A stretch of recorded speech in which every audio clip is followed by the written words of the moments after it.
prometeu a todos aqueles que o amam de verdade na terra. Então a flor representa essa beleza que é a ressurreição, que é a vida eterna.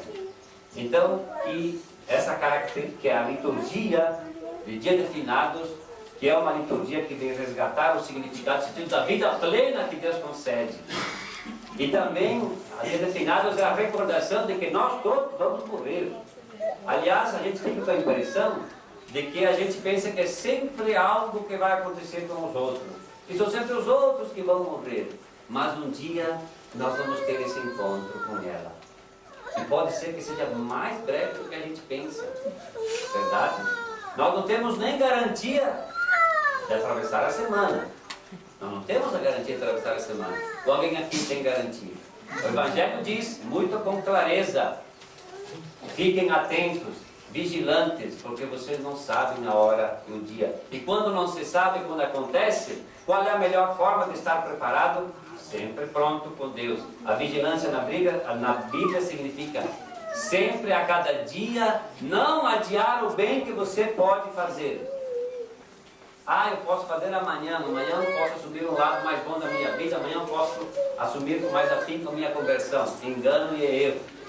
Comece hoje, faça hoje o bem que você pode fazer. Não adie. O que é que a igreja recomenda no dia de finados?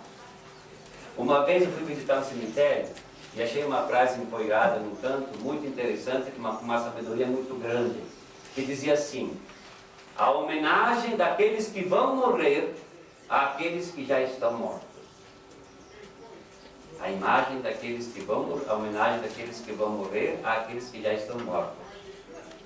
Então a igreja recomenda que nós, quando vamos no dia de finados, elevar a Deus nossas orações e preces. E por que nós fazemos isso?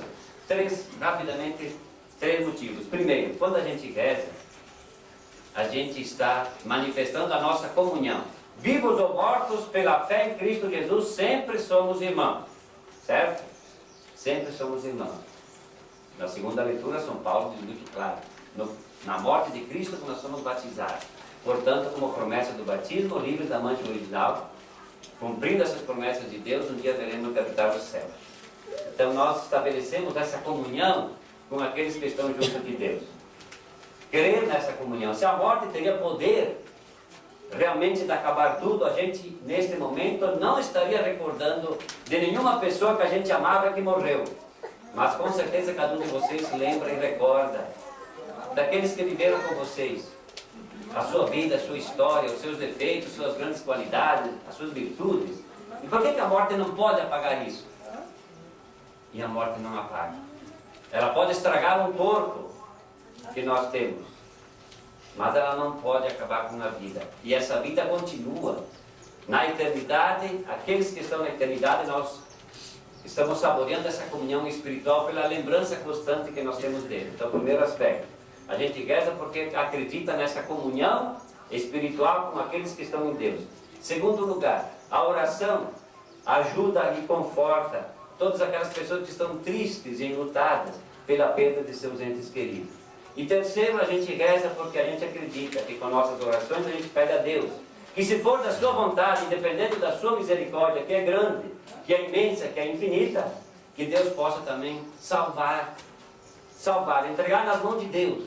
Com nossas orações, nós pedimos essa ajuda espiritual para que nossos irmãos na fé que morreram possam ser encaminhados também para a paz e a felicidade do céu.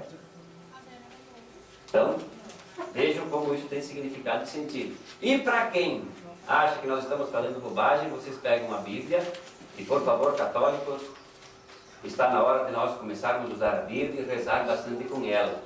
Porque muitas vezes diz, tudo está lá. Então, olha, se alguém diz assim, tem significado e sentido aquilo que nós fazemos? Tem. Na primeira leitura, o que é no livro de Macabeus que se diz? Santo e piedoso é o pensamento este de rezar por aqueles que morreram. Palavra de Deus. Santo e piedoso pensamento. Podemos dizer santo e piedoso exercício. Que belo hábito que nós temos. Louvável hábito que nós temos de rezar por aqueles que se foram. E mais em cima tem outra. Ação justa e nobre. Que se inspira em quê? se inspira na ressurreição. Porque se a gente não acreditasse na vida eterna, São Paulo diria: nós somos tolos e bobos. Tolos e bobos. Mas nós queremos na ressurreição. Portanto, a nossa vida tem sentido e significado. A morte não tem poder sobre ela. Mas é necessário morrer para sermos transformados. Eu costumo lembrar, para a gente compreender de uma forma mais simples e fácil, a questão da vida é a mesma vida. Não é que a gente morre e depois vamos receber uma outra vida em Deus, não. É a mesma vida que nós temos, mas passando pela morte, nós a temos de forma definitiva em Deus. Porque senão a gente poderia dizer: nós podemos relaxar neste mundo para depois querermos ter no fim da vida uma conversão para termos a outra vida em Deus. Não. A vida eterna, a vida definitiva, a vida em Deus, o descanso e a paz em Deus dependem de como nós estamos vivendo hoje a nossa vida aqui na Terra. Quer dizer, a gente pode comparar assim: todos nós já fomos para Torres, ou a maioria já foi. Descendo aqui a estrada, a Rota do Sol, nós vamos passar por um túnel, um pouquinho, né, o maiorzinho lá. E quando a gente passa pela primeira vez, fica apreensivo e com medo, sobretudo se não tem farol no carro, que fica escuro. Então a travessia sempre nos dá medo, é algo de insegurança que nos dá. E antes do túnel é a nossa vida. Nós temos que passar por esse túnel que é a morte, que causa medo para todos, que nos dá insegurança e apreensão. Mas depois a estrada continua. Então a mesma vida transformada com a morte continua, agora sem nenhuma limitação e deficiência a qual nós somos submetidos enquanto vivemos a vida terrena aqui. Então, vamos lembrar, agora indo para o Evangelho, que para mim também tem outros puxões de orelha que nós precisamos, todos nós. Aqui, claro, a gente pode dizer: o que é que tem que ver finados com o relato de uma festa de casamento? Não se perguntaram? Então vamos lá. Na Bíblia, quando Jesus fala da festa no céu, isso é a festa no reino do céu, é comparado ao casamento. Então a imagem do casamento é associada à festa no reino do céu, às bodas. E no tempo de Jesus era comum nos casamentos terem as damas de honra. Hoje se tem as aias pequenininhas, mas podem ser jovens. São as damas de honra. E as damas de honra tinham um papel dentro do casamento: aguardar o noivo. Quando o noivo chegasse, entrava para a festa, então acompanhavam e aí acontecia o festejo. Só que eles não sabiam quando o noivo aparecia, portanto eles tinham que estar preparadas, vigiando. 5 foram com as tochas, naquele tempo não tinha luz, e aqui nós sabemos que quando não tinha luz, como é que a gente se virava na escuridão. Sem combustível, não havia luz. E 5 jovens foram imprevidentes, né? Elas esqueceram de levar óleo suficiente, pediram emprestado para as outras. As outras disseram: não, vamos comprar, porque senão vai faltar para nós também. E aí, enquanto elas foram comprar, perderam a oportunidade. Então vamos traduzir isso para a nossa vida espiritual e ver quais são os grandes ensinamentos. Primeiro lugar, manter viva a fé na ressurreição. E o que é que alimenta a fé na ressurreição? O que alimenta a fé na ressurreição? Segundo lugar, olha, eu já disse mais de uma vez, muita gente vai se enganar pensando, por exemplo: o marido tem uma mulher que participa na igreja, então ela participa tanto que eu não preciso nem ir rezar porque ela reza por mim.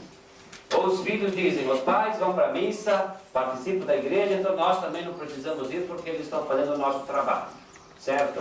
Puro engano. Ninguém vai para o céu usando os benefícios dos outros. Ninguém vai para o céu de carona. Aqui é muito claro. Essas 5 jovens queriam carona das outras. Disseram: vão vocês também. E a gente vai adiando a prática do bem, sempre esperando para amanhã, e pode ser que a gente não vai ter mais a chance de mostrar e provar para Deus que nós somos merecedores do céu. Então cada um de nós, na simplicidade de vida do dia a dia, faça nas coisas pequenas e simples manifestar a grandeza do Senhor. Nós temos essa oportunidade, basta querer.